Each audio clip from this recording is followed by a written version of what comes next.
right, here we are, short story long, with my Ohio brother. OH.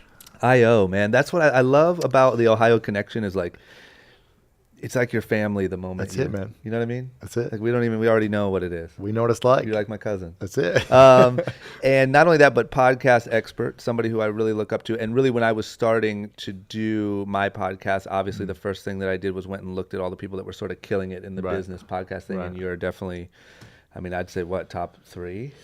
Top 3 in the health category usually, but Yeah. top 100 Yeah, overall. you're going to be humble, so I'm not even going to ask you. yeah, I'll yeah. say top 3. Yeah, top yeah. 3 in the sort of self-improvement, business, yeah. health, yeah. So I listened to yours a lot, and I tried to sort of see what you were doing that I could sort of take pieces of and whatever, but you're just really good. I'll tell you, my whole intro was inspired by you. Oh, thanks, man. I had an intro that was an Appreciate it. instrumental, and I ended up putting little sound bites from my favorite clips of everyone's thing because Yeah. I saw your intro of School of Greatness, and every week you're going to, whatever. Yeah. So anyway, I took That's little cool. pieces from your thing. You know what's funny? When I first launched my podcast, which was 4.5 years ago, I remember I was in LA traffic. The reason I launched it because I was in LA traffic. I moved out here for a girl that I fell in love with. I moved from Ohio to New York City for a year and a half. It was like the greatest year and a half ever. And then I met a girl. She was out here, fell in love hard, came out here. It went south really fast, like super bad, negative, up and down. Yep. And I remember just being in like a bad spot for like the first few months. I was like, what am I doing here? Like, should I stay? Should I go back to New York? Like, should I just give up on life type of like mentality? Yeah, girls, man. And I was in LA traffic. I was probably somewhere around here, like right on the 10, somewhere around here. And everyone was just negative around me. So much honking and like flipping off. And I could see people swearing at each other.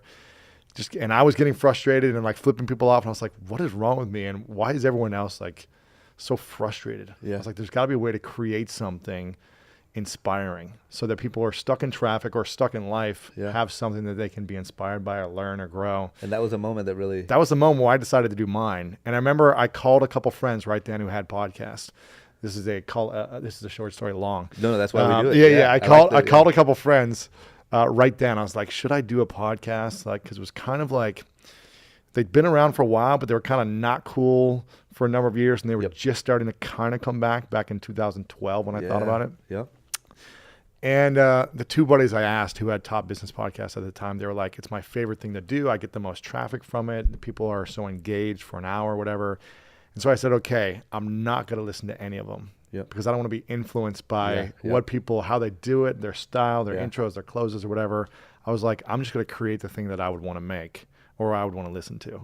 So I'm flattered that you're inspired by my intro, but I remember thinking like, I don't want to be tempted or be manipulated. Oh yeah, no. I was the opposite. I was like, okay, if I'm going to do this, I'm a little out of my league here. Like, study I all the like, best. And I didn't know anyone that had...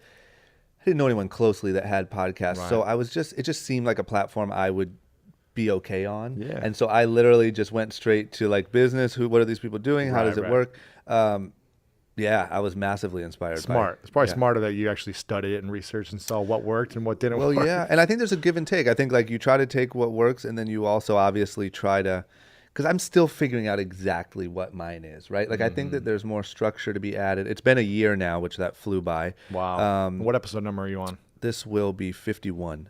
Wow. It's about one a week. Yeah, almost got it. Like, there's been a few weeks when I'm like, oh shit, like Coachella, and whatever. I was like, I just can't do it. But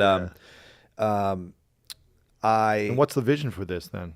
Have you figured it out after a year what you want it to be? Yes. So I've known the vision from the beginning, but it's more about getting better at hitting what that vision is, right?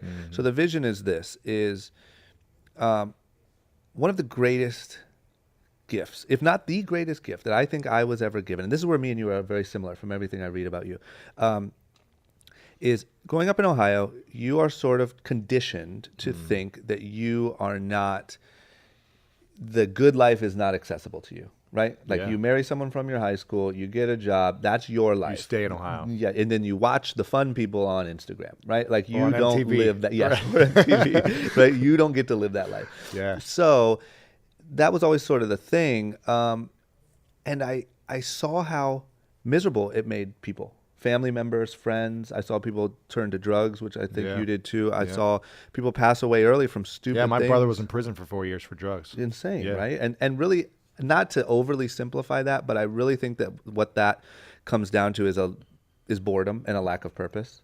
And it's sort of Exactly. like people are born, every person is born with all of this energy and all of this. You want to go do something good.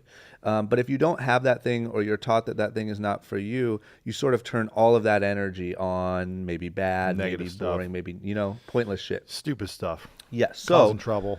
100%. So one of the greatest gifts that I was given was to come out here. I ended up becoming really close with Rob, and it was then that turned into an MTV show, and all of a sudden you're around all of these other successful people and these hardworking people, and now you're on MTV, which I never. When I left 6 months before we started filming an MTV show, I never would have in a million years thought I would be on the television. Crazy. And so what I always say is, just Were you on the first season? Yeah, barely, but yeah, I squeezed my way Kind in. of at the end? Yeah.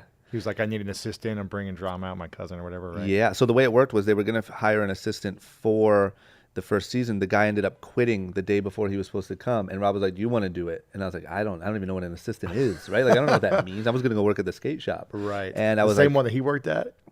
"No, that was a long time in ago." Dayton No. I was going to work at a skate shop here in the valley. Oh, so you were already living here.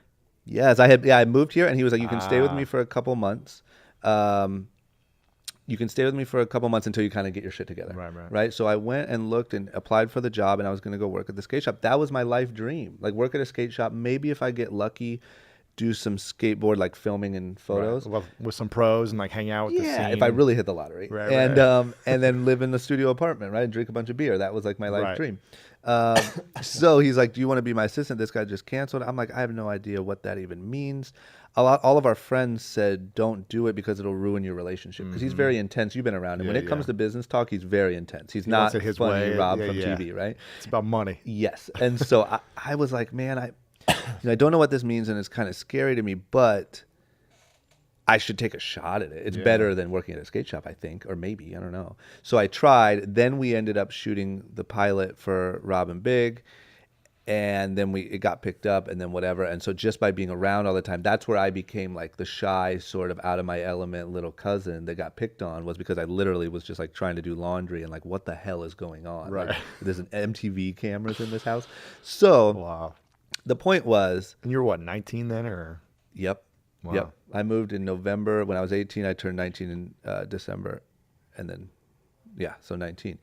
Now, the greatest gift of all of that was seeing that it was possible, and that it really wasn't that big of a deal, and that all these people were just people. And even the people writing the show and directing the show and the executives at MTV, I mean, all of a sudden you're They were meeting probably all these people. They're probably from all over the place. Probably some from Ohio or some from Nebraska or whatever, right? 100%. Like, And you just see everyone's just trying to do their best job. Nobody really knows what they're doing Right. at all in life. And so that's really what I gain more as I get Yeah. older. No one knows what they're doing. Everyone's just doing their best. But everyone was normal people, and everyone was just trying to figure it out and learning as they went and blah, blah, blah. So that really stuck with me. So when it came time when I was like, I want to do a podcast, I want to give that back, right? Because what really am I at the end of the day? If I'm building my personal brand, I'm not some crazy clothing designer. I'm just not. I never have been. I'm not a pro skateboarder. I'm not an athlete. What do I stand for? And really, that's what I stand for. I stand for saying I was an uneducated Ohio kid that moved to LA and sort of was resourceful and made some shit happen. And now I'm living the entrepreneur dream that every kid has now, right? Yeah. So the least I can do is sort of tell my story, tell other people's stories, and try to give someone that same feeling I had when I moved here and I saw that it was all possible, So hopefully you listen to this podcast and there's great. all different types of people and you're like, oh, well, I can do this. And And I think that's one of the principles of like the greatest people that I've interviewed is they give back. They do a lot to like make their dreams come true. Yeah. But if they're not impacting others in some way or sharing their knowledge or their wisdom or their resources with other people, then I feel like it's very selfish and unfulfilling at the end of the day. So you've learned a lot from people who gave to you, and now have a channel to kind of express and give back. 100%. And what's amazing about it, I always say this, is like I'm able to also be really selfish because I'm a relatively like antisocial guy. Like I just don't remember to do dinners and to do the type of stuff I should do. Right. So this podcast gives me the excuse to do that and to reach out to people randomly and say, hey, you want to have an hour-long conversation? Yeah, and like, so every time when it's over, I feel a little more inspired and a little more, you know what I mean? So I'm gaining so much from it anyway, and eventually I want to turn it into whether it's some sort of like meetups with everyone that's been on the podcast or some sort of, I don't know. It'll evolve into something more. I just don't know what yet. Yeah, that's cool, man. So It's awesome. anyway, It's very cool. Yeah. So let's get into your thing, man. Before we get into my thing, Yes. I think it's probably important because I don't know if you've had a podcast in the last week, so I think it might be interesting. Not trying to turn the tables on you. No, no, no, It might go. be That's interesting right. for you to share what we were talking about a little bit before with your friend who just passed, who was actually on the show Yep. for the 3 seasons, right, with you guys. Yep. And I'm sorry again to hear that because I know he was Yeah. such an inspiration to so many people. Yeah. And really was just a big energy. But how has it been for you over the last 3 days, I think, since hearing of his passing? It's been tough, and it's just been weird, Yeah. because like I was saying to you, like his energy was so large, like not just he was a big guy, but his energy was so Yeah. big, and he just kind of seemed like that guy that would never die, right? Like he was just so big and energetic, and I had just seen him, and actually, I reposted because I did an interview with him 2 months ago for this Really? podcast, Really? and so I reposted it the day after he passed away because my goal was like, we had spent so much time together and talked about all these things, and he had been through a lot. His life was crazy Yeah. and tough, and I knew all of that, but he never really talked about that in interviews or anything. So I did an episode with him and kind of got a lot of that out. Yeah. So I'm really thankful that I had that and had that time with him to do that and sort of get that locked in history and whatever and put that out. But it's just been weird, man. And it's also like we move so fast and we move at such a fast pace that like you don't take a second sometimes to sit and think about the journey and how big of an impact people had on you and how big of a moment in my life that whole time Yeah. was. And so the last few days I've really just been, the biggest thing that's really got me is like just sitting and being like, man, that was really something special. Yeah. Not only his sort of guidance and all the lessons that I learned from him, but like people everywhere I go, people are coming up to me, waiters and valet guys and all these different people are coming up to me with tears in their eyes saying, man, I can't believe, blah, blah. And it's like as if everyone's friend passed away, He was like everyone's friend. I remember Yeah. watching the show, what it was, 10, 15 years ago, and then watching it, the reruns, I guess a couple nights ago when it happened. Yeah.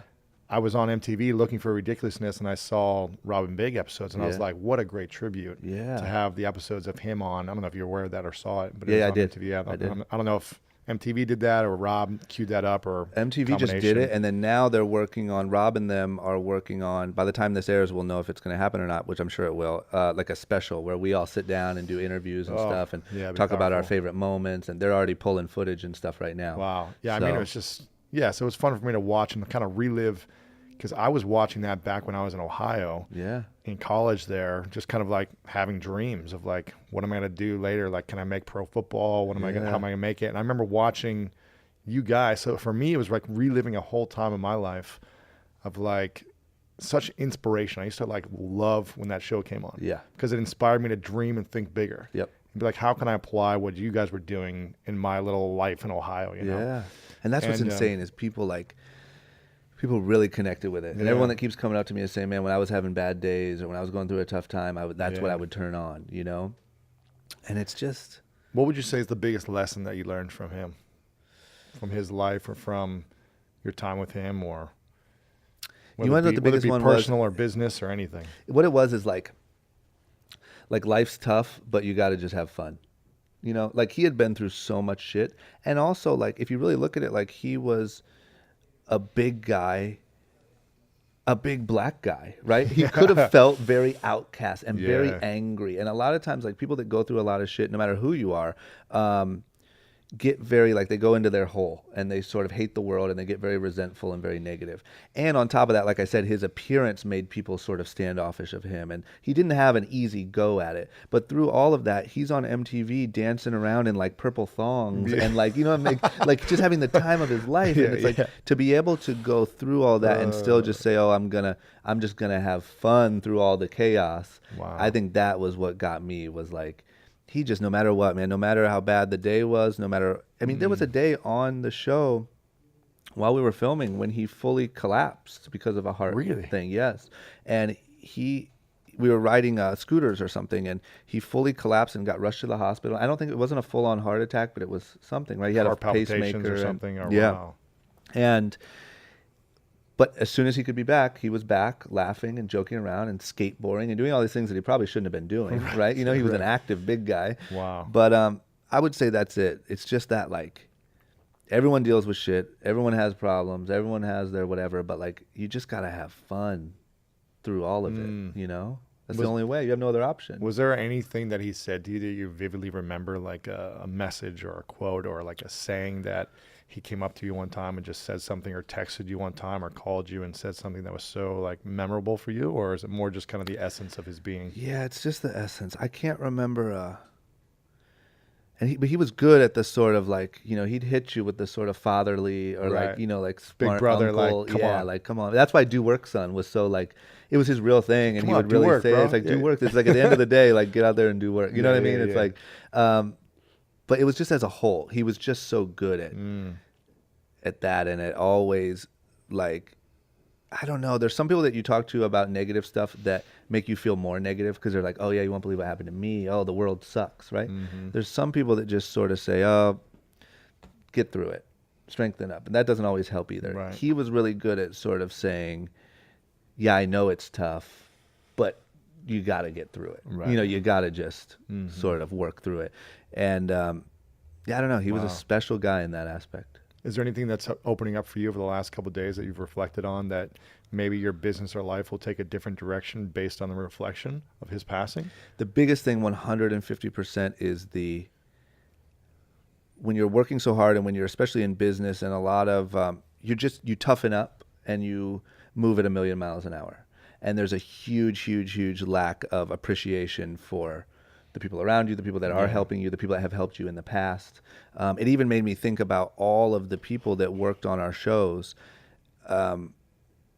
the camera guys and the sound guys, and they were our family for years. I don't really speak to any of them anymore just because I'm not involved in the show anymore, and now I'm doing this, and I have a different team here. They're doing other stuff, and Yeah, but it really made me think like, man, that was a real family, and that was a real group of people that helped me get so far and did so much work. because you wouldn't for be us. here, you wouldn't have this brand No without that chance. show. And I'm these are the assuming. guys holding cameras, 30-pound cameras all day Sweating and their ass sweating, and off. they don't Yeah, get to have the Instagram followers or the Yeah. girls or the fun stuff we got to have, right? We get all the perks. Yeah. These guys were working their asses off to make us popular. Yeah. And so that was it. I think it was the biggest thing was I was glad that I felt like I did that with Big Black by doing the podcast, and I had went to a comedy show with him a few weeks ago. Really? Yeah. And he was on stage dancing No and doing the way. whole thing, yeah.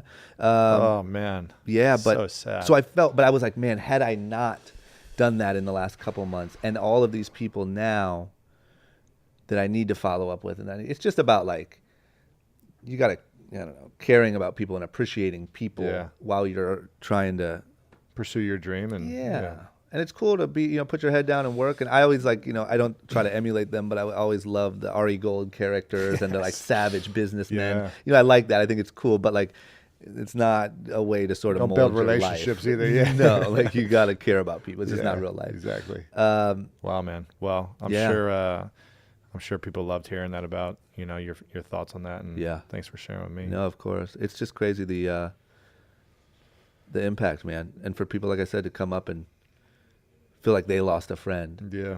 Part So of it like sad. drives you nuts, but part of it's like, man, that's so cool.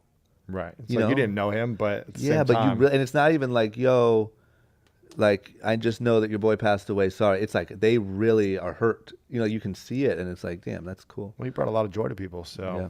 that's tough, man. Yep. But that's, I think, the importance of making an impact in your life. Yep. It's like he's made an impact. You can see that. Even if people don't know him, they know he made an impact just on his way of being, his energy, the way he was fun-loving, and at least portrayed on the show. Yeah. I know there Yeah. were some challenges and stuff like that, but I think we all have a responsibility, and I think it's one of your gifts is like making the most of what you have. Yeah.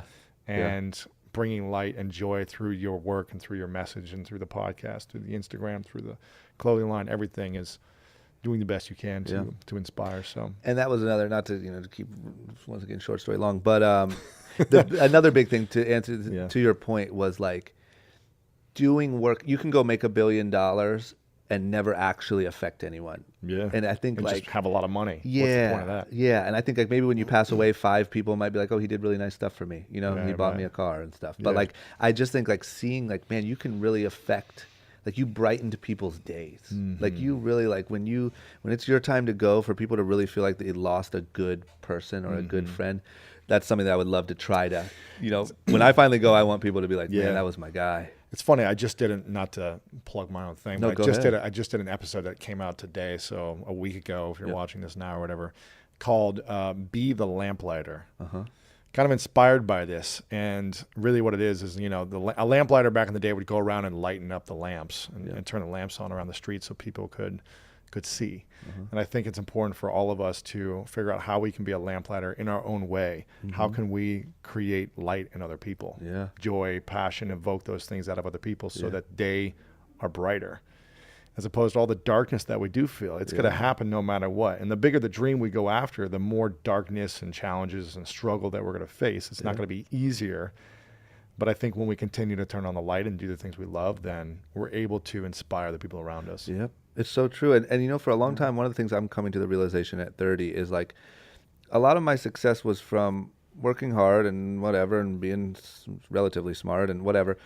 But some of it was actually from negativity. And it was working out of negativity. And I think that it's a great motivator. And there's some role that's important that it plays in your life. Yeah. But it's like you have to try to working out of positivity and working to try to light the lamps as opposed to like being bitter and being like, oh, I'm going to show them and I'm going to blah, blah, blah. Because then there was early on when I started to have some success, I was like angry. Like I was like, yeah, I'm going to show you. You're trying to prove people wrong. Yes. That was my whole life, dude. Yes. That was my whole life was in my 20s was all the people that picked on me or made fun of me. I was like, I'm going to show them I made it. Yes. By achieving everything Here's and my like question. shoving it in their face. When you did start to make it and when you made that first $1 million, were you... So unfulfilled. Yeah. So unfulfilled, and I was like, it's not enough. Yeah. I was happy for like 5 minutes. Every time I would achieve something, All-American, pro football player, first $1 million, made the USA national team for handball. Like every time I had a dream and I achieved it, I was like, why am I still unsatisfied and ungrateful and pissed at everyone? Yeah. And like angrier. It was like I became more angry when I would achieve it.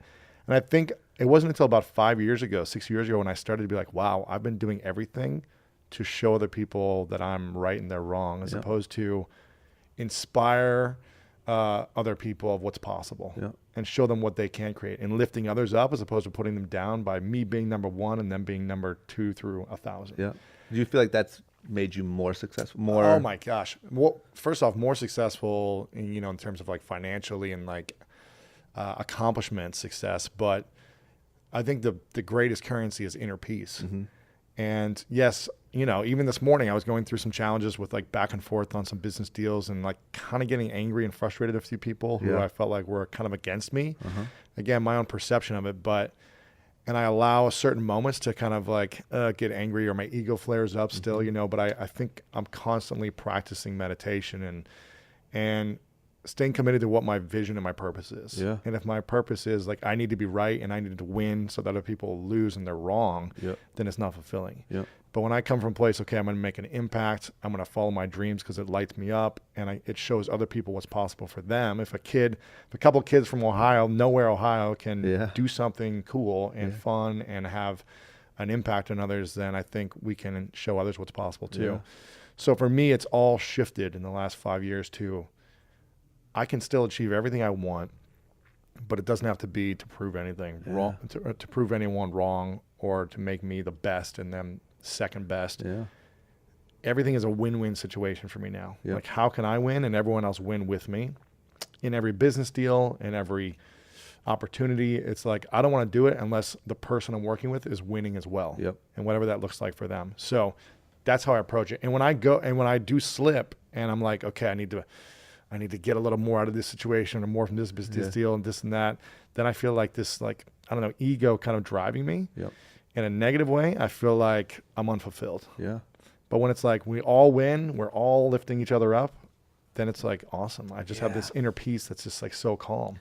It's so interesting. That's something new that I'm trying to like get better at. You know what I mean? It's a game changer, man. And when I was younger, I always thought like, no, like look at all these successful people that are driven out of negativity, and like that's where a lot of success comes from, because that's what gives you that extra push. Now, absolutely, I think that it's where a lot of initial success comes from. But if it's hurting you in the long run, then how is that success? You either destroy yourself or you do what you did and figure out how to turn that into positive. Or if you have no positive relationships because you like hurt everyone you're around, or everyone feels like you're just a taker. It's like, you might be able to build the biggest brand, or you might be an artist who's like depressed that creates this incredible, beautiful song that inspires the world. But then when you commit suicide 5 days later, what's the point? Yeah. Like if you don't have inner peace, maybe you created something positive out of a negative situation. But if you don't know how to shift out of this negative space, you're always going to be felt with a lack of inner peace and inner suffering. And I've dealt with a lot of inner suffering. You know, I was, sexually abused when I was 5. My brother was in prison when I was 8. I couldn't read or write in school. I had a 2nd grade reading level at 8th grade. And I just remember always being in the special needs classes, being picked on. I was this tall when I was like 11. So I was just like this gangly, goofy kid with acne over my face. And I just didn't feel comfortable around people. I didn't feel confident because I wasn't secure with my intelligence because I was always in the bottom of my class. And I remember just feeling like, man, I just want to, I don't know. It was just very dark in my inner world. Even though I know my parents loved me and my siblings were there for me and this and that, it didn't matter because my inner world, I didn't have control over it. And it wasn't until I was able to shift that, I realized like, wow, yes, I created a lot of great things. I achieved things in that darkness, but it was just constant suffering. And that's not a good life. I think a great life is when we can create magic in the world and achieve every big dream we have while also having the inner peace and not hurting others. That's powerful. I agree 1,000,000%. And I also think like you can get kind of far off of the darkness pushing you, but it's not sustainable. Not sustainable. Like it's just not. And like anyone, I don't know, the more and more people that I talk to, and that's why I love doing this podcast is, like I said, it's my excuse, but the more people I talk to, like the only people with massive or long-term success that are truly happy work that way. They work to bring everyone up. They work out of positivity. They practice gratitude every morning. It's, you just can't. I don't know. It was sort of sustain it. If you have that anger or negativity in your heart, you can't sustain it. It's probably the most powerful fuel there is to drive you to create something like that. Negativity. It's like drinking a Red Bull. Like it's powerful as shit, but man, you crash so hard. 10 espressos, once just like, yes, but then you are just hitting the deck. But then there's this like, it's always up and down as opposed to having that center balance of like inner peace or understanding of, again, coming back to vision and purpose. Like now that you're clearer on your vision for the podcast, it's like easier to make each show that much more powerful for you as opposed to like, let me just get someone on and maybe we'll just kind of figure it out. But now it's like, no, I'm clear. I'm grounded. I'm centered. Let's create some magic. And I think that's the way we got to approach our life or our business or our career or whatever it is. It's like, be so clear on your vision from a place of inspiration, not a place of proving people wrong or trying to be better than. And I just come from a place of abundance. Every single day that I get older, I'm like, God, there's so much resources out there. So many potential customers. There's so much opportunity for everyone in this space. I think there's like almost 500,000 podcasts. That's insane. But there's like 7.5 or 8 billion people on the planet now. So it's like, I don't need everyone only to listen to my podcast. They can listen to 20 of them. You know, it's like, who cares? And I think so many people come from this place of scarcity also. Of like, well, I can't share the love. I can't like promote someone else. And that's what's so amazing about you saying, I'll do this in a second, because me and my younger self would have been like, hell no, I'm not doing that, because I'm not gonna send you viewers. You know what I mean? Like, I bring all the biggest people on my show, and all I want to do is say, how can I promote you? How can I serve you? How can I support you? What's the thing that you care about the most right now? Like I'll sell thousands of books for people. I'll push them on their podcast. I'll send them to whatever they want to do. I'm just like, go watch their movie, whatever it is, because I, again, believe in abundance. And I'm like, if I'm going to give to some of the biggest people in the world without asking for anything in return, it's going to come back at some point. Not that I need it to, but it's just like, it's good. It's just good energy to like share the love. And it's so true. And the more I bring on people and promote them, like the bigger my audience grows. Just happening. So, and then you'll have those sort of serendipitous, like where that paid off 10 years from now, or this person, it's unbelievable. So much is paid off without expecting anything and without asking for anything ever. Like the only thing I do is just like follow up with people and say, how can I support you? What's the thing you need the most right now? And how can I make it happen? And I think when we can become a resource for people, I think it was like Zig Ziglar or someone who said, when you help others achieve their dreams, you'll get everything you need to achieve yours, or something like that. But it's like when we can make sure we're helping other people achieve what they want, we're going to achieve what we want. And I think that's probably what you did early on, is like you probably didn't want to be an assistant just to like doing the laundry and running errands, but you were helping other successful people achieve their dream in your way. And then you were able to take it to another step and another level and be different. Yeah. And then you had the resources, you had the relationships, which probably I'm assuming, because I don't know everything about your story, which I'm assuming those relationships helped you launch this brand. Yes. Clothing line, right? Yes. Because you had partnerships, you had press connections, you had Oh yeah, absolutely. influencer connections. And without those relationships, that equity built up over 7 years or whatever, Yeah. you probably wouldn't have been able to launch it to be No this chance. successful. Yeah. So by you helping other people for years Yep. get what they want in their own way, Yep.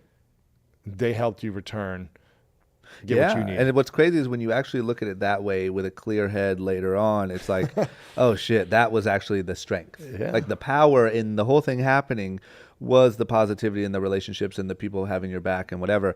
At the time though, it was like, I think I went from being, because I went from being a younger brother, 4 years younger, and my brother, skateboarding was our passion, and he was always so much better than me. And it was like, and he was always a straight A student and played baseball and golf and did everything my parents golden wanted boy. him to, right? Like just the golden child. And I was like, God damn it. And I was so, it was like I always had this frustration. And also, not only was there like a frustration, but I didn't really see a way out of it because it's like, I'm not going to get better than He's always him better than skateboarding. you. Yeah, everything. He just wins. Smarter than you, better looking, like everything, Yes, right? You're like, everything. And I'm like, what the fuck? So then, but what's funny is sort of that, I guess a little bit of that like rebellion and like, well, I'm going to LA without you, or I'm going no matter what, sort of led me to go on this path. But then I noticed, then we started filming the TV show, and then I was the assistant and I was getting shitted on, and I was like, man, fuck, watch what I'm gonna do. Like, just watch me, right? And it almost sort of, I started to treat Rob mentally like a bit of an older brother. Like, I'm gonna get you now, right? Like, I'm gonna be what you are. And it wasn't until, I don't know, 5 years ago or something, where I'm like, you're just not gonna catch up with everybody. Because what are you gonna do? You're gonna get richer than Rob, and then you're gonna make a new friend that's a billionaire, and be like, fuck you, dude. Watch what I'm gonna do. You know, it's just like, how long can this go on for? And the comparison game is freaking brutal, man. It'll kill you every time. You'll never win. The root of all like suffering is comparing. Yes. And if we continue to compare and say, oh, I need to be as good as Rob or make as much money as him or have the shows or the brands like him or whatever, it's like you're always gonna be miserable. Never. And what I looked at is like the guy has a gift. Yeah. Like he is a just incredible entertainer, salesman, like amazing. lights up a room. And it's like, you don't have to meet every person and be like, I'm going to be better than you at your gift. And that's what I started doing. Like, I'm going to be richer than you. I'm going to be funnier than you. I'm going to be, I did. Like, I don't know why. I think it just came from this. It maybe was sparked by the little brother thing. And then it just turned into like, I want to beat everybody at everything. And it I literally. felt that too for years. Yeah. I mean, my 20s was like, if I wasn't the best, then I was like miserable. Yes. And anything I did. It's so stupid. And then like 5 years ago, I realized like I'm just exhausted and like so tired and like this is stupid. Wow. So anyway, when you really look back on it, you see, like you said, it's the relationships that actually help launch the brand. It's the working with good people who believe in you and who want to be a part of this goal. It's never actually the negativity. The negativity always held you back. You know what I mean? Absolutely. It might have been the thing that pushed you to actually make the phone call, but it never actually got you anywhere. Yeah. So, and it may have gotten you somewhere, but it wouldn't allow you to break through to like a whole nother level. yeah. So that's the question is now, like, how do you, as I'm getting, I'm trying to get better at it as I get older, but like, I've been starting to try meditation. Obviously, I've been reading a lot more, and I need to practice the gratitude thing. And like, just how do you really maximize that? Yeah. Well, I mean, it's hard to be angry or frustrated and grateful at the same time. Yeah. So I get angry with the best of them at times, right? And I can get so defensive and guarded. I love sports too. I'm a competitor. And even just over here on the WeHo basketball courts outdoor, like I'll just get in the stupidest little fights with people. And I'm like, why am I so mad at this like 12-year-old trying to step to me or whatever, like talking trash to me? Yeah. Not 12, more like 18. But I'm like, why am I getting so angry right now? Yeah. And I catch myself and I'm just like, okay, come from a place of gratitude. This is just a fun game. Like, who cares if he's trying to like, step to me or something, like whatever. And same thing in business. Like my ego will get the best of me sometimes. And I'm like, that's why every single day I practice gratitude in the morning. Before every team meeting I have, we always start with gratitude. Yeah. Before anyone talks about business, it's like, what are we most grateful for? Even if it's like a few seconds, like I'm grateful for this thing I did last night or my health or whatever. And then every night before I go to bed, I talk to my girlfriend and we share what 3 things we're grateful for from the day. Yep. Just to kind of frame our mind to be at peace when we sleep. Yep. because otherwise it's really easy for me to like obsess over the things I'm frustrated with. Yeah. Of like who did what to me, or who hurt me, or who said this, or Yeah. what didn't go well, or someone on my team didn't execute something, or whatever, that where our egos get the best of us. So I constantly, my voicemail as well, if someone calls me, I say, if you want me to reply, tell me what you're most grateful Oh, for. yeah, Rob told me that. So I'm just trying to evoke it to remind myself. Yep.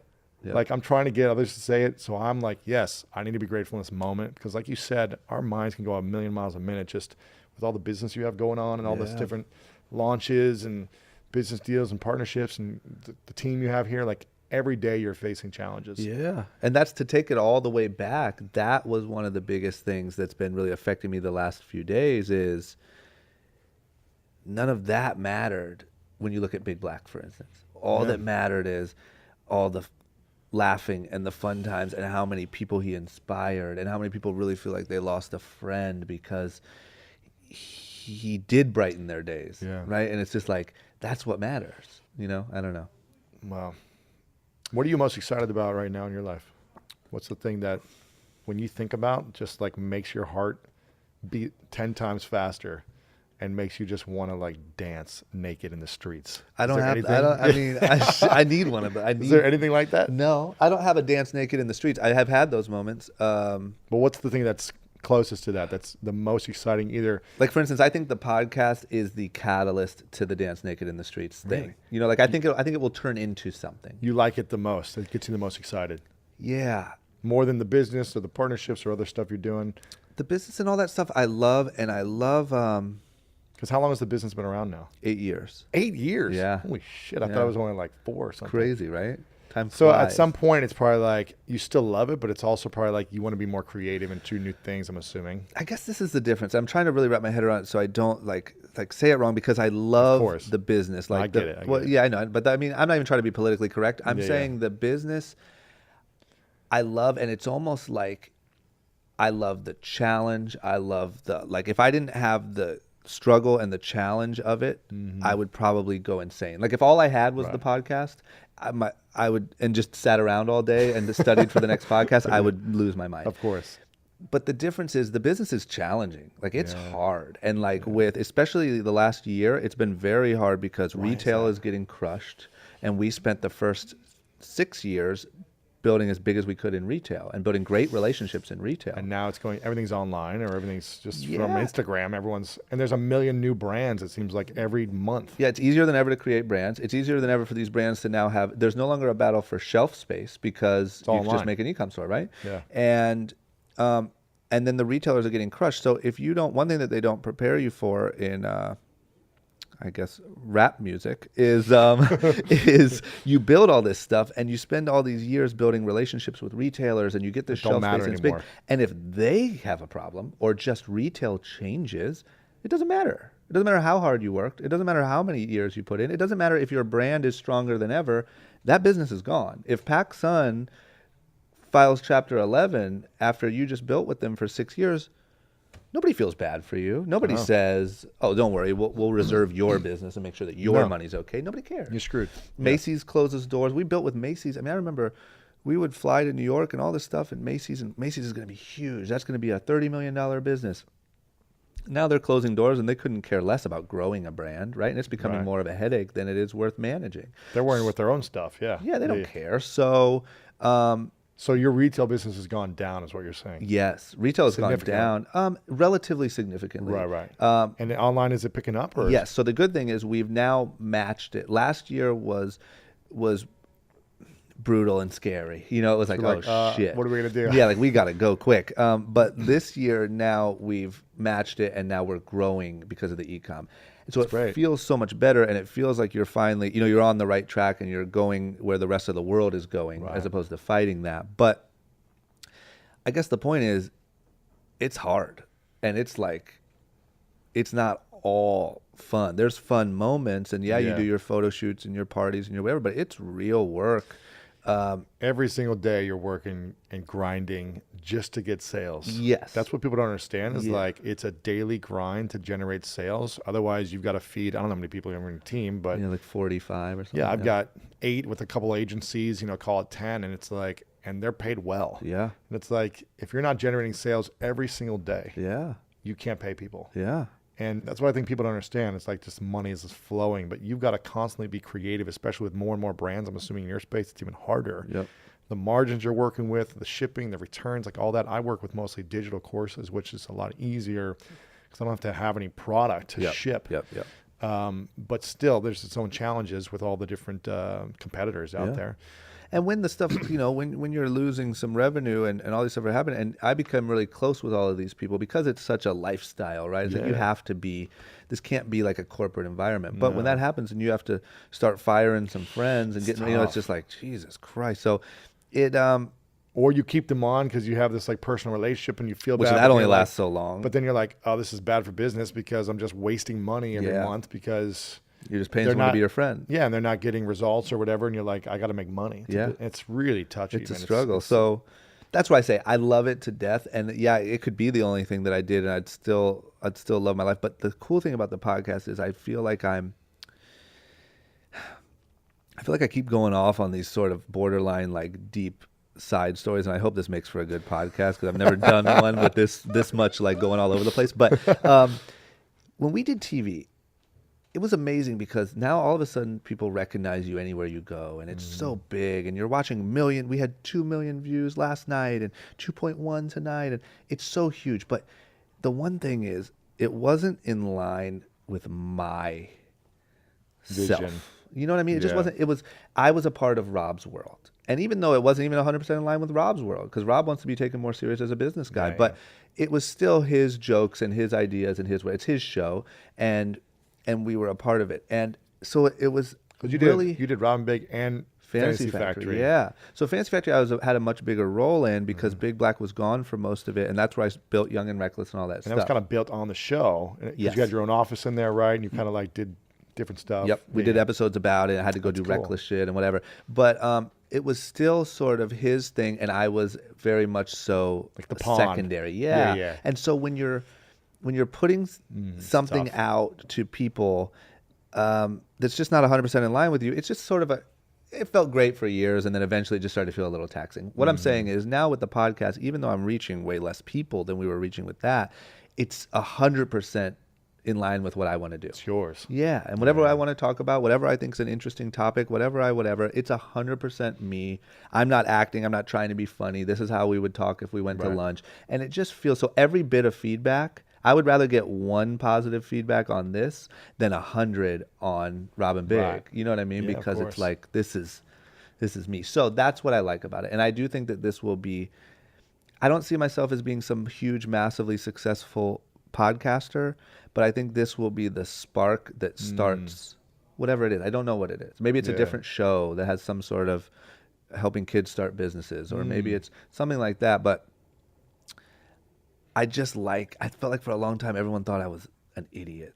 Doing this show? No, or doing those shows. Oh, just, being on the show, being like, because that was my role. The sidekick. And I played the hell out of it. And so anytime that people would have a real conversation with me, I played an idiot very well. And anytime I'd have a real conversation with anyone, they'd be like, oh you're actually like kind of smart. And it's like, thank you, I guess. Are you still recognized a lot today around LA or from from those shows, or is it still? Yeah, but you know what happens is it's sort of like people knew me because of the shows, but then it's been Young and Reckless for so long that now it's drama from Young and Reckless, which means a lot. It's nice. Yeah, 100%. Yeah, it's a lot nicer. 100%. But yeah, the recognition is still from the shows, but it's sort of now they know me as he went on to start a clothing line, Right. But do you go back to Ohio at all? I do, but it's really, along with this whole positivity and lighting the lamps and all that stuff, I need to go back there more often. I go at least once a year. Me too. But it's just, I want to go more too, man. I love when I go back to Columbus. Yeah. Columbus is so nice, though. It's so clean and nice, and it's booming, man. There's just like more and more happening there. It's just like, I always just feel good when I get back there. Yeah, I do too. I just wish that Akron was like a little. Akron? Yeah. Yeah. Yeah. It's like the armpit. Yeah, and it's like, yes, it is. And it's like outside of the city, obviously. Yeah. So it's just so dead. Yeah. There's just nothing. And if I had like we used to make weekends of driving to Columbus to go shop. Yeah. Like it was like, it's time. We're going to Columbus for the weekend. Yeah. But if we had like something a little bit more exciting around, I would definitely be there more often. LeBron James, I mean. Yeah, but he's not there either. He's in I Cleveland, mean, I'm right? just the moment he gets some downtime, He's in he Miami just bought area. a house in Brentwood. Did he? Yeah. Um, But still, yeah. I mean, I love going back. It's always fun to like connect to the roots. For me, it is at least. Yeah, But, yeah. I agree. I need to make it a point to do more often. I love my parents to death. Once again, another thing of feeling like I came to LA and it was just like go, go, go, and I sort of left the past behind, and like now I'm in the phase where it's like, man, I need to go spend time. Yeah. I need to, and I do like it when you're driving down the streets and it's all green and trees amazing, and there's man. nothing like it. People are slowing down. I got my nephew and nieces out there now too. It's like I want to go spend more time with them sometimes. But Yeah. I think it's challenging with us. There's just so many opportunities here in LA, and there's always like another meeting or an event or like a partnership you can build. That I feel like, man, 3 days away, it's like scares me unless it's going to a business trip. To like I'm going to New York this week for publisher meetings and for press meetings for my next book, and I'm like, it's purposeful, to like build for something that's coming out in 4 months. And I have trouble with no purpose. I have Yeah, trouble just with to like go to saying go. just go to go. I Yeah. can't do that. Yeah, it's like, can we do a photo shoot or something? Like, is there, can we do a Let's do something. Make something Instagram out of live this. or Exactly. Yeah. That's the challenge. Or when I go back home, I'll literally do like the local morning like NBC show or whatever. Yeah. Like Columbus, like Good Day Columbus or whatever, just to like do something to like have a clip that I can post online. Yes. It's like Yeah, it's so true. It's so hard. Yeah, I Man. just need to make it a point. It's something that I think I'll regret not doing if I don't do it. Yeah. What would you want by the end of, let's say, in the next 2 years, since you've gone through this transition of the Young and Reckless brand from retail to now more online? Mm-hmm. In the end of 2 years, so Christmas or New Year's Eve 2018, Yep. let's say a year and a half, where would you want it to be, and where would you want your life to be? I like that. Okay, this is what I'd like. I It's- need to write this down. It's too. countdown, 10, Yep. 9, 8, like And here I am. party's going. Woo! Yeah, like where is drama and where is Young and Reckless? Where Yep. do you want it to be? Here's what I would say. I would say that Young and Reckless's e-commerce is 75% of our business, which means that it's, we'll say quadrupling, which I think is possible. We're on that track. The podcast is, I'll make up a number, is a million listens an episode. 1 million, man, that's a lot. That's crazy, right? Okay, I mean, never I would mind. take it. That's a shit ton. Okay, I mean, how are you getting? How 5 million a month. No, 5 million a month. no, yeah, I'm shooting high. I'm shooting too high. That's great. Hey, do it, man. The I'm only pod- getting 2 million downloads a month. Okay, so 2 million a month. Yeah. So no. Let's be humble. 1 million a month. Okay, How much you getting now? because you've been doing it for 4 years. Yeah, 4 Okay, years. so half the time, half the downloads. Yeah. How many now is like 300,000 or 400,000? That's great, man. It's okay. big. Yeah, it's big. So let's say I'm at 1 million downloads a month on the podcast. I am working on the early stages of a book that is sort of compiling the stories. I know Tim Ferriss did something similar, but like sort of a Tools of the Titans. yeah, but sort of like lessons I've learned. Here's the similarities between all these people's things written into one Yeah. thing. And myself, I'm just a little healthier. I'm trying to work on that. You look pretty lean. I'm lean, but I'm just lean. Like I have no choice but to be lean. You know what I mean? Like I can't. I would actually like to gain 10 pounds. You look a little. Yeah, I'm like the string bean you I talked gotcha. about when you were in Yeah, high school. yeah. But no, I'd like to put on like 10 pounds of just basic muscle. Yeah. Not basic fat, but basic muscle. Yeah, okay. just Yeah. nothing crazy. I'd like to be working out, 5 days a week and eating a little healthier. I think that's like sort of. So 75% online and quadrupling sales, 1 million downloads a month, 10 pounds heavier of lean, shredded muscle, Yeah. working out 5 days a week. So what's it going to take for you? What's the action step to make all those happen by that time or sooner then? How could you work on the health right now? Do you have a trainer that you could work out with 5 days a week and start eating So better? I started a meal delivery service, Okay, which one? NutriFit. I've been trying a few different ones. Yeah. You didn't like that one. I'm working on different options. Dude, there's Because here's the problem. I need one that's actually more like protein based and like I need. like not like a diet one. You need like an actual I do. like meal. I just need turkey breast or chicken breast just delivered to me every like day. protein shakes and Yeah. So that's the problem is that they don't make too many of those, right? You just double up servings. For real. That's what I need to. Yeah. So that I've been working on that. I've even been going to Soul Cycle, right, to work on my cardio, which I love. It's so corny, but I love it. Which one up on? So there's one in Sunset? West Hollywood and on Sunset, and then one Equinox. Yeah. Yep, one right by my house in on like Hollywood and Vine-ish. Nice. Sure. So anyway, That's a great workout, man. It's so great. Nothing makes me sweat like that. But I think if you're trying to gain weight, you might want to. I know. That's why I got to offset it. So the next thing is I should hire a trainer. If you're just cardio all day, you're burning more. Why can't I gain weight? And I'm over here like in Soul Cycle with like 21-year-old model girls. I look like you. But I would say a trainer would definitely help. Obviously, just continuing to do the podcast and adding video and it helps. these sort of things. I think the million I could hit. I think if I do the right thing. I also think that what I need to work on is getting press outside of my own world, because I think that there's a lot of people that would like this podcast that either A, don't know it exists, or B, just think that it's me talking about the news or something. Right, and they're like, I don't want to hear that kid from the TV show thing. Sure, you know what I mean? Sure. I just think awareness is a huge thing for me. Right. So that'd be the next step, is like the video will help. I think reaching out and trying to get some good press about it would be big. And then same thing, the Young and Reckless stuff is on the right track to go there. I mean, I think all those are pretty achievable. It's just how quick can I achieve them? Yeah. You know? Yeah. And what's the biggest distraction for you? What's the biggest thing that holds you back? My brain. Like what's sort inside of there? What is it? What is it saying? What's the conversations? What's the just the lack of like, really, I mean, all the things that I named aren't that crazy. If you buckled down and committed just every day to them consistently, you would do it easy. There's no question. There's no magic involved in any of that that I said. It's just the normal sort of negative, or the anxiety. I get anxiety a lot, and I'll back out of stuff. What are you getting anxious about? I don't know. Like I just won't do. I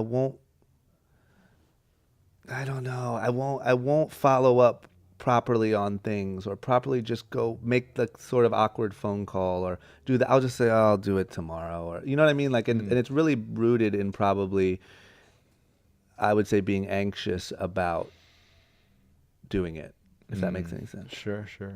I'm a relatively I have a relatively high, not to the point where I think I need medication. I just think I need that 5 days of working out, but a relatively high level of anxiety. Like when I first started doing the podcast, it was so difficult, because just sitting next to someone and being like, okay, you have to keep this going for an hour.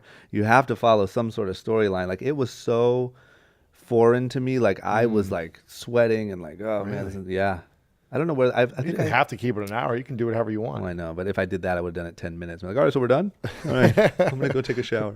Well, hopefully it's been relaxing for you with this interview. Yeah, no, it's been great, because you make it easy because you know what you're doing. And now I've gotten a little bit better at it. But I've always had that problem. Like I remember, like I was the kid, this is going to make me sound like such a little puss, but when I was a kid, I was really young. I remember like the first day of school, I was always petrified. And it's like, what you're going to, like what's going to happen, like what's that big of a deal? And I was just always like so scared. And I would do the like, go fake the stomach ache and get to go home, because I just couldn't take the, I mean, I didn't realize at that age that it's just sort of anxiety. Right. But as I get older, it's something I'm a little bit more aware of, and there are multiple times where I have to sort of conquer it, Yeah. But that's probably my biggest, like if I had a biggest roadblock, that's probably it. Yeah. But I don't think, I think that's just a matter of, you just have to do it. You just have to put yourself in those uncomfortable situations. Just take action. Yeah. That's why I think it's important for me that I've learned that like a consistent schedule of meditation in the morning. Yeah, and like like I've been on it. Even for 15 minutes, just like being like, okay, if there's challenges that come up, how am I going to handle them? Just so I'm like premeditating, like the anxiety that's going to come my way or whatever. Yep.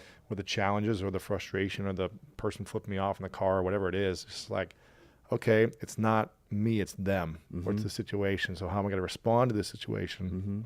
I can respond negative, or I can respond neutral. Yeah. And when I respond negative, it's only hurting me. It's not hurting someone else. Yeah. It's just hurting my ability to create my vision or bring magic to the world. Yep. So that's what I try to do, but it's challenging. How long have you been doing the meditation?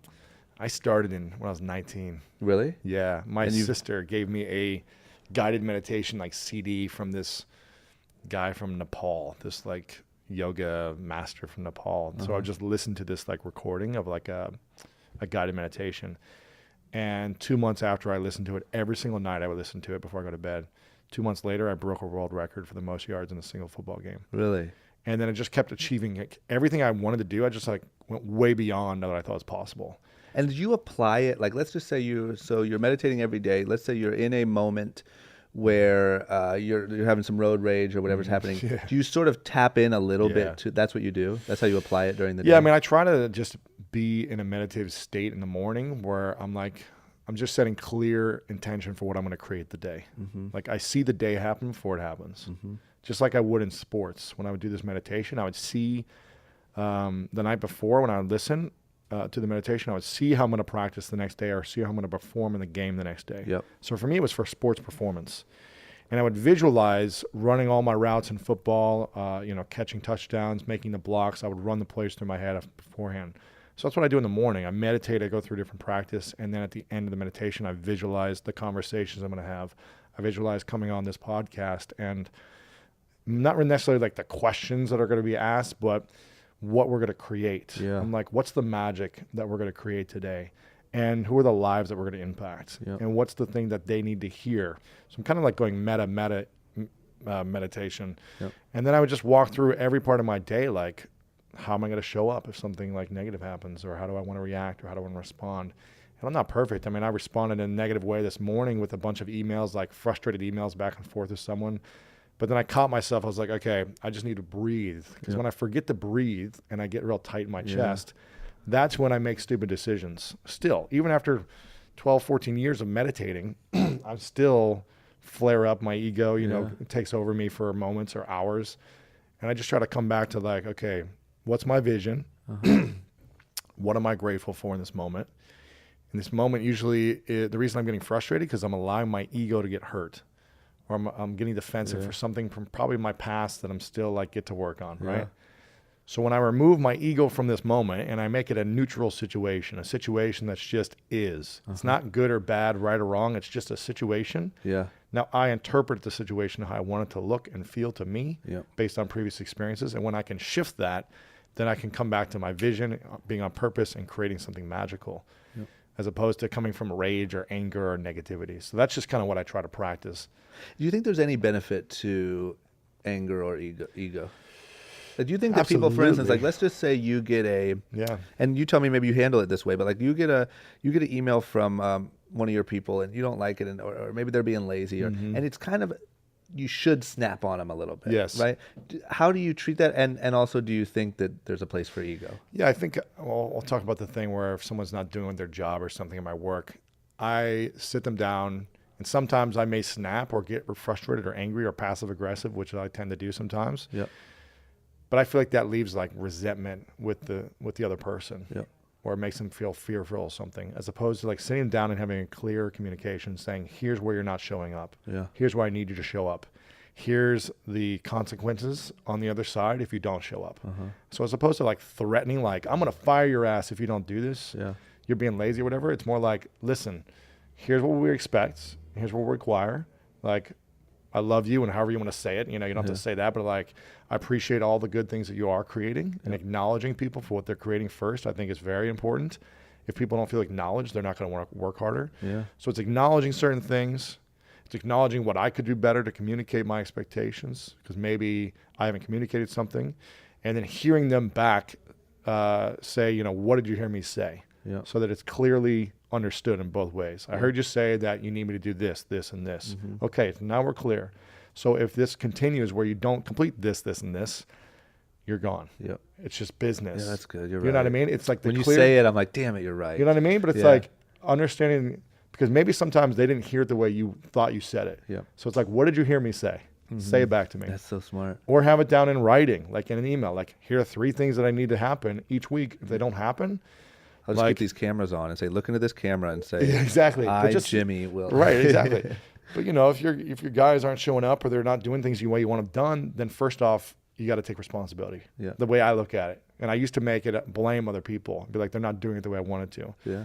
But now I've shifted to say, okay, I must not be communicating things the way that they can understand it. Yep. So as opposed to wanting everyone to be able to understand you, as a leader, I try to come from how do I understand everyone else? Yeah.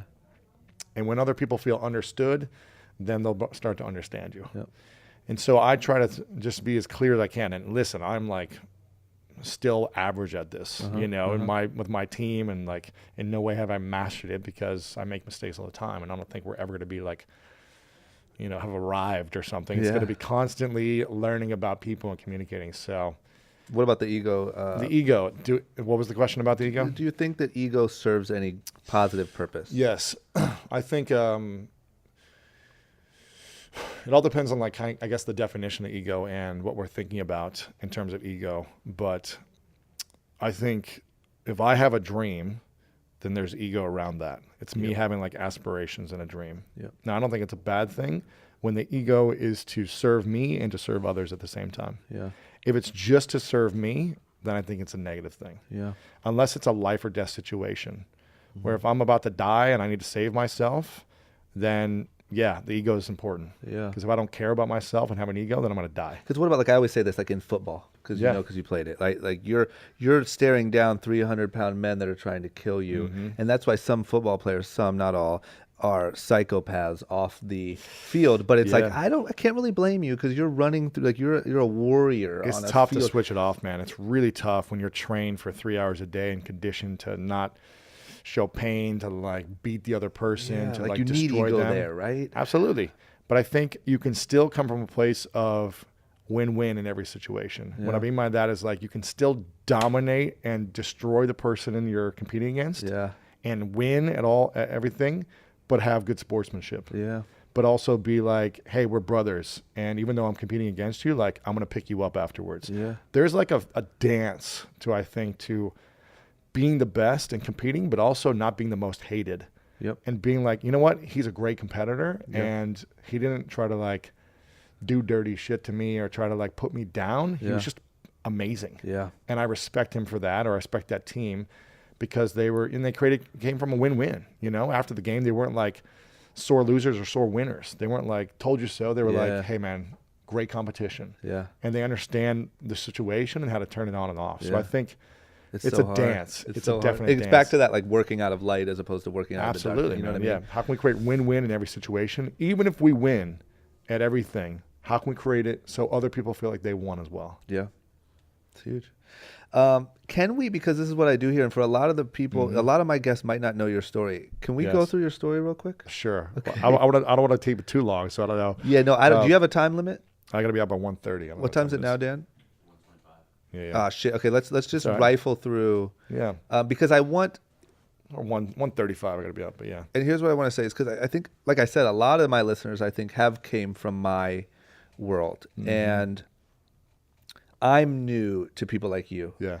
And to looking up and sort of exploring that. And I've gotten so much education and so much knowledge and everything from people like you, and from seeing, like, oh, there's other people doing this and doing this with intention and doing this smart. And so when I read your story, I was like, man, that's really cool. So give me the sort of the overview, and then short story just for short. for the people who don't short know. story short. Yeah. I mean, I grew up in Ohio, and my dream was always to be a professional athlete. I was never like that big or fast or strong, but I was just like a hustler. And I just always made the team because I had my hustle and like my willingness to want to like be great and, again, prove other people wrong. Yep. And you said you had trouble reading, and your brother was in trouble. I mean, childhood wasn't easy for you. Yeah. I mean, I was the youngest of four. My parents were always fighting and screaming and arguing, and they went through their challenges and got divorced. My brother was in prison when I was 8 years old. I was raped. If you want to get real here, I was raped when I was 5 by a man that I didn't know, the babysitter's son. Jesus. After kindergarten school, I would go to the babysitter, and that's when that happened. And and I was just like always in the bottom 4 of my class. I remember I was shipped off to a private boarding school in St. Louis, Missouri when I was in 8th grade because I couldn't stand to be in Ohio anymore, to believe it or not. Like, my situation was so bad that I begged my parents to send me away. I found these kids at this summer camp that I went to, who went to this school in St. Louis. And I was like, these are the kids I want to be around, positive influences. Yeah. There was a run from 6th grade till almost 8th grade where every day, anytime I went into a store, I had to steal something. It was like just addicted, kind of like, it sounded like similar to you, is like just doing bad stuff and like just, stealing cigarettes and stealing candy to start. And then it was like jewelry and clothes or whatever, just because I didn't have where to put my energy Yep. until sports came around. And that was in St. Louis. Yeah, I mean, I started doing sports earlier than that, but I started to get like into my body, in like high school, Yeah. and like became like a great athlete more so, and started to kind of like get recognized for my talent, because before I was 13, I didn't have any friends, essentially. Yep. I didn't have any like skills. I couldn't like read. I was like just like this dumb kid. Yeah. I went on to play college football and basketball and track, and I was an All-American in football and the decathlon. And then went on to play arena football. I was never good enough to be a receiver in the NFL. I think I could have played, but I just never got the shot. Yeah. Just a slow white boy, trying to be a receiver in that league. I know. And I got injured in the first year of my arena league. I broke my wrist right here. You can see the scar, and was in a cast for 6 months. And then that derailed your whole thing? Or? Yeah, my dream was over. Yep. It was like I had no backup plan. Was there a moment when that happened of like right after, like your dream's over? Or did it take I mean, a I was while? in denial for a year.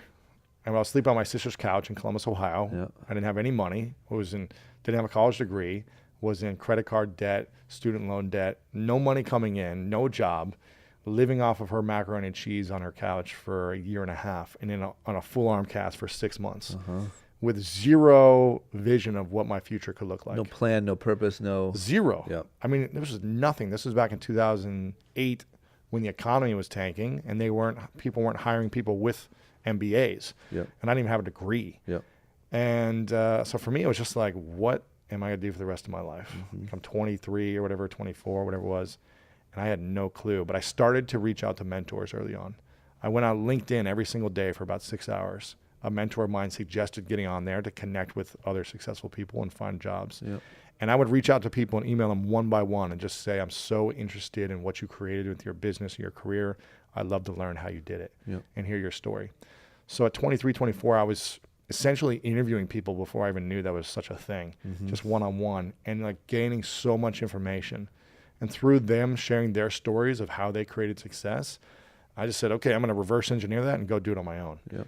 And I would just take action like a machine over and over to master new skills, because I realized I didn't have any. Yep. So for a year, every single week, I went to a public speaking class and would practice public speaking and master the art of being in front of an audience without being terrified. Because in school, I couldn't get up in front of the class without trembling. Yeah. Every time they'd call upon me to read or say something, I couldn't do it. So I was like, I need to overcome every fear. I need to become become Batman in every situation in my life, where I like conquer the fear of being a bat, right? And I did that. I went salsa dancing every week. I just picked up guitar lessons. I was doing public speaking. I was just like researching everything online I could, reading every blog about online business, entrepreneurship, and writing books. Just little by little started to take action, and that's kind of how it all started. That's crazy. Yeah. And what's the... that's why I love it. I just love it so much, because I love it. I think I could be wrong here, but I think a lot of my listeners probably, if I could say, they're probably low 20s. They probably have a job that they hate, and they probably have an idea that they're scared to start. And what I love about your story is, like, I would consider your dreams being over in a cast on your sister's couch eating mac and cheese with no life plan as rock bottom. Yeah. Right? I mean, For me, unless it you threw a was. crack addiction on top of it, it's pretty much rock bottom. For me, it was. And yeah. so what I love so much about your story is, like, to create this life where now you're so happy and successful and inspiring other people from not knowing which way you were going to go. You know what I mean? It's not even like you didn't even have a dream that you just needed to take action on. You didn't have a dream. You had a freshly dead dream. I had no clue. It's crazy. Yeah. So that's give me a time check. 1:30. Okay. 5 minutes. To that kid who, 2 more questions and then we're good. Yeah, to that kid who I just described, who's in the job and who has a dream but too scared. What's the quick, immediate, what's step one? What do you do Step one tomorrow? is get a dream. Get a dream. Even if, for me, my dream was first like getting off my sister's couch and getting my own apartment. Yep. That became my first dream. Yep. So it wasn't even like I'm going to change the world. It was like I need to change my world first. Yeah. And So it's like step one, do that. Yeah, it's like, what is the thing this year that you want to achieve? Yep. Like, you can dream big. Like, I remember thinking, like, I want to speak in front of hundreds of thousands of people in arenas one day. Yep. But I was like, there's no way it's going to happen that year. But it was like the bigger dream was like, I knew I wanted to impact people with a message, but I couldn't even speak in front of 5 people. Yep. So I said, what can I do to speak in front of 5 people? I need to practice every single week Yeah. and master that first before I can even think about being in front of hundreds of thousands. And so I think it's really just about committing to like, how can you get out of the situation in the next 6 to 12 months? I would create these certificate of achievements that I would call them. And this is all stuff I learned from sports. I would create this document and I would sign it. And I would put all my goals, one goal at a time, on a document, sign and frame it as if it's already been awarded to me, and put it on my bathroom wall or my bedroom, and see the exact date and time that it was going to be awarded by, as if it was going to be happening. Yeah. And I'd say, okay, what are all the steps I need to do to make that happen?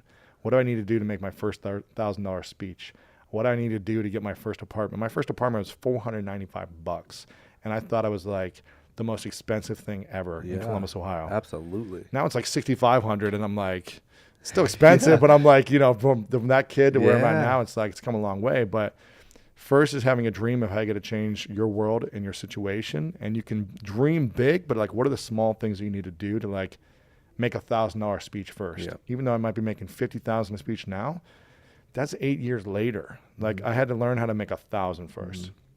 So that's what I would focus on, is like, you can dream big, but think like small daily acts that you can take to reach like a micro goal first. Yep. That's And so then- big. I think and so then many people build build this grand dream, and it's like, so how do I go about becoming the next Lady Gaga? Exactly. And then the second thing is, I would say, there was no evidence or proof that I was going to be able to create any of the things I've created.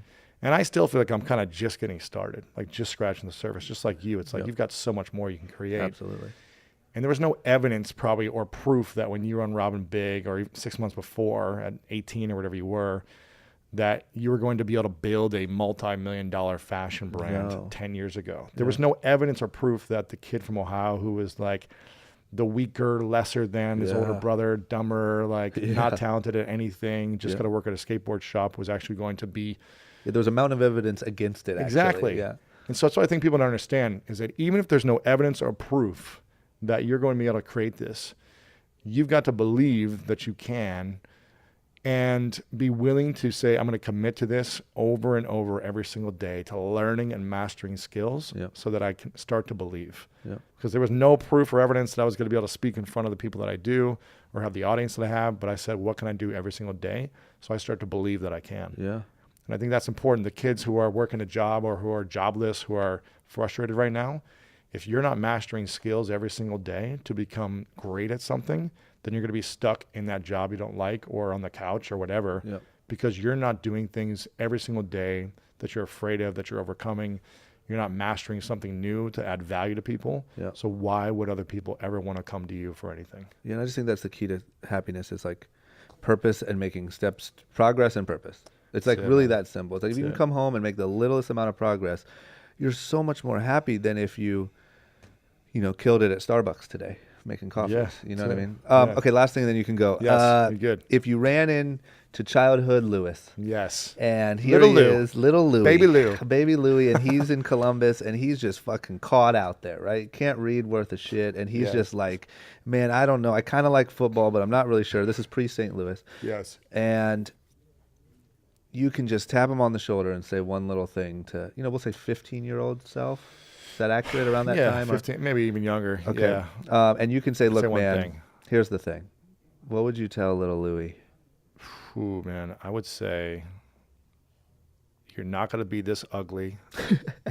Because, man, I was like, I'm such an ugly kid. I was so ugly. I was like, it's going to be okay. Girls are going to like you one day. You'll get there. No, I think I would say to breathe. And that it's all going to happen at the right time, and everything is happening in your life for a reason. So continue to learn and grow every single day, and don't allow yourself to get too low for anything, because it's never as bad as it seems. Yep. Huge. Yes. Done. That's my short story long. There we go, man. Thank you so much for making this happen. Appreciate you, bro. This was a great talk. I haven't had one like this. This is what happens when you sit and talk to a podcast expert. You know what I mean? Like that was a good conversation. It's great, man. Yeah. Thank you. It's great. I owe you one. Thank you, bro. Yes, sir.